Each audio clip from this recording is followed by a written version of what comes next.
आप सभी को जय मसीह की। मेरा नाम आराधना भारती है। आप देख रहे हैं यीशु लाइव प्रेयर चैनल के माध्यम से प्रभु के मीठे वचनों और पवित्र नामों में मैं आप सभी का स्वागत करती हूँ इस सुंदर से समय के लिए, और प्रभु का बहुत बहुत धन्यवाद करती हूँ पिता परमेश्वर प्रभु यीशु मसीह के नाम से। आज मैं कुछ बता रही हूँ जो कि है क्या एक मसीह होली मना सकते हैं या नहीं। बहुत से मसीह भाई बहन हैं जो अनेक प्रकार के यह त्यौहार आ रहा है, यह त्यौहार हिंदू धर्म में पड़ता है। बहुत से लोगों के मन में ये सवाल उठते हैं, ये विचार आते हैं कि क्या हम होली मना सकते हैं या नहीं मना सकते, क्योंकि ये होली का त्यौहार ऐसा है कि हमारे बचपन से जुड़ा हुआ है। इसलिए हमारे मन में अनेक प्रकार के सवाल या विचार आ रहे हैं। तो हमें परमेश्वर के वचनों के अनुसार ही चलना चाहिए, क्योंकि परमेश्वर का वचन कहता है कि सत्य और मार्ग मैं ही हूँ। यह वचन है परमेश्वर का बाइबल में। तो इसलिए हमें संसार के रीति रिवाजों को ना चुनकर अपने परमेश्वर में रहें और अपने वचनों में चलें, और उन परमेश्वर के उस वचनों का हमें आदर सम्मान करना चाहिए, ताकि हमें किसी भी प्रकार की कोई मुश्किल घड़ी का सामना ना करना पड़े। इसलिए हम मसीह भाई बहनों के बहुत से लोग हैं, बहुत से नए विश्वासी हैं, बहुत से पुराने विश्वासी हैं, तो उनके मनों में ये सवाल चलता है। तो आइए चलते हैं, हम आज कुछ वचन बताने जा रही हूँ। हमारा वचन है, पहला वचन है इफिसियों के अध्याय 4 का 23वां वचन है, और अपने मन के आत्मिक स्वभाव में नए बनते जाओ। यहाँ पर परमेश्वर का वचन कहता है अपने मन के आत्मा के स्वभाव में हम नए बनते जाए। पुरानी रीति रिवाजों को छोड़कर हम प्रभु की शरण में आए हैं, तो हम प्रभु को अपने आत्मा के रूप में नए स्वभाव से, मतलब अपने स्वभाव से नए दिन का दिन हम नए बनते जाएं। अगला वचन है 24वां वचन है, और नए मनुष्य तत्व को पहन लो, जो परमेश्वर के अनुसार सत्य की धार्मिकता और पवित्रता में सृजा गया है। और नए मनुष्य तत्व मतलब मनुष्य नए हो जाओ, और अपने शरीर को, अपने मनुष्य तन को नए पहन लो, मतलब परमेश्वर के वचनों को पहन लो, जो परमेश्वर के अनुसार सत्य की धार्मिकता, और परमेश्वर के सत्य के धार्मिकता पर बनो, और उसमें धार्मिकता बनो, परमेश्वर के अनुसार चलो, और पवित्रताई में सृजा गया है। जो परमेश्वर के सत्य में चलेगा, धार्मिक में चलेगा, वह पवित्रताई में सृजेगा, मतलब वह पवित्रताई में चलेगा, वह पवित्रताई में सजा जाएगा। अगला वचन है मत्ती से है, अध्याय 5 का 27वां वचन है, तुम सुन चुके हो कि कहा गया था कि व्यभिचार न करना। यहाँ पर परमेश्वर का वचन कहता है तुम सुन चुके हो कि व्यभिचार ना करना, क्योंकि हमें होली ऐसा एक त्यौहार है। बहुत से लोग होते हैं एक दूसरे पर कलर डालते हैं, रंग डालते हैं, एक दूसरे पर गलत निगाह से देखते हैं। तो जब हम अपने मन में अगर गलत स्वभाव में अपने मन में कुछ सोचते हैं, तो जब वो व्यभिचार हो जाता है, तो क्या होली खेलने में व्यभिचार नहीं होता है? तो इसलिए हमें परमेश्वर के वचनों के अनुसार चलना है, तो हमें होली नहीं खेलना चाहिए। अगला वचन है, परंतु मैं तुमसे यह कहता हूँ कि जो कोई किसी स्त्री पर कुदृष्टि डाले, वह अपने मन में उससे व्यभिचार कर चुका है। यहाँ पर परमेश्वर का वचन है, परंतु जो तुम कहता हो, मतलब जो कोई कहता है कि कोई भी किसी भी स्त्री पर या किसी भी महिला पर जो कोई उसके अपने मन में ही देखता है, यानी अपनी आँखों द्वारा, अपने दृष्टि द्वारा अगर गलत निगाह डालता है, तो वो अपने मन में भी उससे व्यभिचार कर चुका है। वो अगर उस पर अपने मन में भी कुछ कहता है, तो वो भी व्यभिचार कहलाता है। तो होली का तो त्यौहार ऐसा है कि सभी लोग एक दूसरे को कलर डालते हैं और देखते हैं, तो वहाँ पर भी व्यभिचार हो जाता है। इसलिए हमें परमेश्वर के वचनों के अनुसार चलना चाहिए। अगला वचन है रोमियों से है, अध्याय 12 का 2वां वचन है, और संसार के सादृश्य न बनो, परंतु तुम्हारी बुद्धि के नए हो जाने से तुम्हारा चाल चलन भी बदल जाए। परंतु संसार के सादृश्य में ना बनो, मतलब संसार के रीति रिवाजों में, संसार के किसी भी त्योहारों में ना बनो, और उसके रीति रिवाजों के अनुसार हमें नहीं चलना चाहिए, परंतु तुम्हारी बुद्धि के नए हो जान। जो भी परमेश्वर के वचनों के अनुसार चलता है, जो भी प्रभु यीशु मसीह में है और वह सुनता है, परमेश्वर के वचनों को सुनता है, तो वह नए हो जाने से तुम्हारा चाल चलन भी बदल जाएगा। अगर आप मसीह में हैं तो उसमें अगर नए भी हो, अगर मसीह में नए नए जुड़े हो, उसमें भी आपका चाल चलन बदल जाएगा, जिससे तुम परमेश्वर की भली और भावती और सिद्ध इच्छा अनुभव से मालूम करते रहो। जिससे मतलब हम नए भी हैं तो भी हम अगर मसीह में हैं तो हमारा चाल चलन बदल जाएगा और हमें भली भांति, और जिससे तुम परमेश्वर की भली और भावती, मतलब हम परमेश्वर की भला और बुरा चाहते हैं, मतलब अपना भला और बुरा चाहते हैं, और सिद्ध इच्छा अनुभव से भी मालूम करते रहो। और हम अपनी इच्छा अनुभव से ही मालूम कर सकते हैं कि हमारी अंदर से मन हमारा क्या कह रहा है।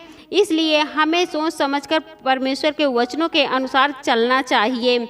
अगला है मत्ती से है, अध्याय 16 से 24वां वचन है। तब यीशु ने अपने चेलों से कहा, यदि कोई मेरे पीछे आना चाहे तो अपने आप का इनकार करे और अपना क्रूस उठाए और मेरे पीछे हो ले।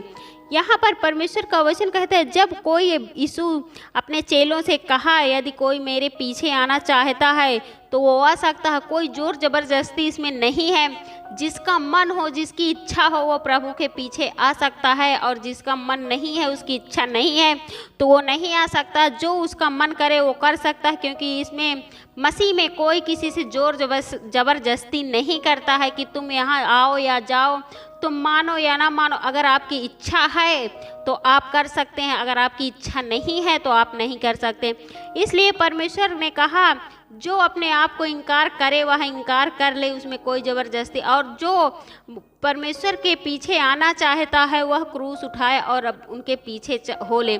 मतलब जिसे परमेश्वर के वचनों के अनुसार चलना है, उनकी आज्ञाओं का पालन करना है, तो वह पवित्र बाइबल पढ़ के उनके पीछे चला जाए और उनके पीछे हो ले, और वो कभी भी किसी को इनकार नहीं करेंगे। और जिसका मन अच्छा है, अगर हमारा मन प्रभु के वचनों की ओर है, तो होली हो या दीपावली हो या अन्य त्यौहार हो, हमसे क्या मतलब है। हम प्रभु के शरण में हैं तो प्रभु के बताए हुए वचनों के अनुसार चलेंगे और किसी की भी रीति रिवाज, पुरानी रीति रिवाज के अनुसार नहीं चलेंगे। क्योंकि परमेश्वर पिता कहते हैं कि सत्य और मार्ग मैं हूँ, तो हमें सत्य, अगर परमेश्वर के बताए हुए रास्ते पर चलना है, उनके वचनों के अनुसार चलना है, तो परमेश्वर ही सत्य है और वही हमारा मार्ग है, वही हमारा परमेश्वर है, वही हमारा रक्षक है। तो हमें परमेश्वर के वचनों के अनुसार चलना चाहिए और संसार के किसी भी सादृश्य में नहीं फंसना चाहिए, कि संसार के किसी भी सादृश्य में ना बनो, परंतु तुम यह कह लो कि हमें किसी भी चीज़ की ज़रूरत नहीं, किसी भी पुरानी रीति रिवाजों की ज़रूरत नहीं है। अब हम नए हैं, अब हम नए मसीह में हैं, तो हम मसीह के पीछे हो लें। आमीन। आइए चलते हैं, सभी लोग मिलकर प्रार्थना करते हैं। धन्यवाद धन्यवाद धन्यवाद पिता परमेश्वर, मैं आपका बहुत बहुत धन्यवाद करती हूँ पिता परमेश्वर, प्रभु यीशु मसीह के नाम से। हे पिता, मैं आपकी महिमा करती हूँ, आपकी बड़ाई करती हूँ, आपकी प्रशंसा करती हूँ, आपकी आराधना करती हूँ प्रभु, क्योंकि आप इसके योग्य हैं प्रभु। उसके लिए मैं आपका बहुत बहुत धन्यवाद करती हूँ पिता परमेश्वर, प्रभु यीशु मसीह के नाम से। हे सर्वशक्तिमान पिता, आपका राज जैसे स्वर्ग में चलता है प्रभु, वैसे ही पृथ्वी में चलने पाए प्रभु, ताकि ये संसार में बंधे हुए लोग हैं, जो मनुष्य जितने भी भाई बहन हैं, ये संसार के लोगों से, संसार से जुड़ने, अलग होने पाए प्रभु, आपके पवित्र यीशु मसीह के नाम से। जैसे आपका राज स्वर्ग में चलता हो, वैसे ही आपका राज धरती पर चलने पाए प्रभु, आपके पवित्र यीशु मसीह के नाम से पिता परमेश्वर। उसके लिए मैं आपका बहुत बहुत धन्यवाद करती हूँ प्रभु यीशु मसीह के नाम से। हे प्रभु, आपसे विनती प्रार्थना करती हूँ, आपकी महिमा करती हूँ प्रभु। बहुत से भाई बहन हैं, जो मसीह भाई बहन हैं, जो ये त्योहार के पीछे हिचकिचा रहे हैं प्रभु, उनको, उनके मनों को शांत करिए प्रभु, और उन्हें राह दिखाइए, एक सच्ची राह दिखाइए, ताकि आपके वचनों के अनुसार चलने पाए प्रभु, आपके पवित्र यीशु मसीह के नाम से पिता परमेश्वर।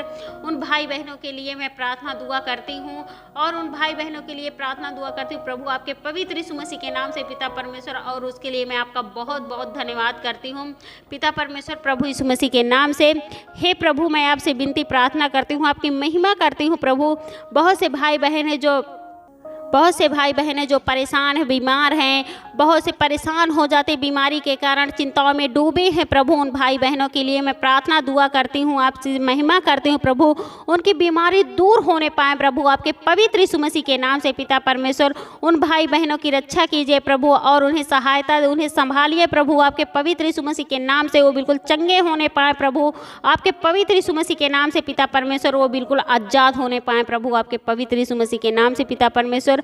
उसके लिए मैं आपका बहुत बहुत धन्यवाद करती हूँ प्रभु यीशु मसीह के नाम से। हे प्रभु, आपसे विनती प्रार्थना करती हूँ, आपकी महिमा करती हूँ प्रभु।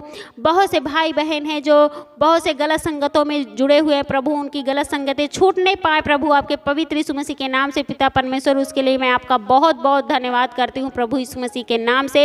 हे प्रभु, आपसे विनती प्रार्थना करती हूँ, आपकी महिमा करती हूँ प्रभु। बहुत से भाई बहन हैं जो अपने घरों में परेशान हैं, मकान ले रहे हैं प्रभु, उनके मकान वो खरीदने पाए प्रभु, वो अपने मकान में रहने पाए प्रभु, आपके पवित्र यीशु मसीह के नाम से पिता परमेश्वर। उसके लिए मैं आपका बहुत बहुत धन्यवाद करती हूँ पिता परमेश्वर, प्रभु यीशु मसीह के नाम से। हे प्रभु, आपसे विनती प्रार्थना करती हूँ, आपसे आपकी महिमा करती हूँ प्रभु। बहुत से भाई बहन हैं जो परेशान हो जाते हैं, उनके बच्चे परेशान हैं, उनके मतलब वो नशे से आज़ाद हो जाए प्रभु, नशे में जुड़े हुए प्रभु, नशे में पागल हो रहे प्रभु, उन भाई बहनों के लिए मैं प्रार्थना दुआ करती हूँ, आपसे महिमा करती हूँ प्रभु, आपके पवित्र यीशु मसीह के नाम से पिता परमेश्वर उनके नशे से आज़ाद होने पाए प्रभु, आपके पवित्र यीशु मसीह के नाम से वो बिल्कुल नशे से चंगे होने पाए प्रभु, आपके पवित्र यीशु मसीह के नाम से एक बड़ी गवाही के साथ आने पाए प्रभु, आपके पवित्र यीशु मसीह के नाम से पिता परमेश्वर। उसके लिए मैं आपका बहुत बहुत धन्यवाद करती हूँ प्रभु यीशु मसीह के नाम से। हे पिता, मैं आपसे विनती प्रार्थना करती हूँ, आपकी महिमा करती हूँ। बहुत से भाई बहन हैं जो परेशान हैं इस होली के त्यौहार में प्रभु, इस वीडियो के अनुसार उन्हें ज्ञान बुद्धि दीजिए प्रभु, उनके दिमाग में, उनके मनों को शांत करिए प्रभु, और जो भी वो संसार की रीति रिवाजों से आज़ाद होने पाए प्रभु, वो संसार से सादृश्य न बनने पाए प्रभु, आपके वचनों के अनुसार वो आगे बढ़ने पाए प्रभु, आपके पवित्र यीशु मसीह के नाम से पिता परमेश्वर। उसके लिए मैं आपका बहुत बहुत धन्यवाद करती हूँ प्रभु, हमारे उद्धारकर्ता महान गुरु प्रभु यीशु मसीह के नाम से, आमीन।